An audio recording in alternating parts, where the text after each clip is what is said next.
वैकुंठवासी सौभाग्यवती रुक्मिणीबाई विठ्ठलराव रायकंठवार यांच्या पुण्यस्मरणानिमित्त एक दिवसीय भव्य कीर्तन सोहळा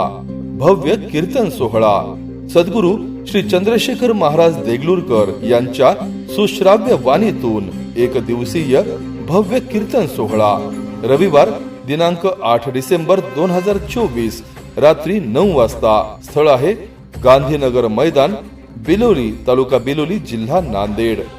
सायंकाळी 6 ते 9 पर्यंत महाप्रसादाचे आयोजन करण्यात आले आहे। तेव्हा बिलोली शहर आणि परिसरातील सर्व भाविक भक्तांनी सद्गुरु चंद्रशेखर महाराज देगलूरकर यांच्या एक दिवसीय कीर्तन सोहळ्याचा अवश्य लाभ घ्यावा, असे आवाहन श्री विठ्ठल लक्ष्मणराव रायकंठवार, श्री अनिल विठ्ठलराव रायकंठ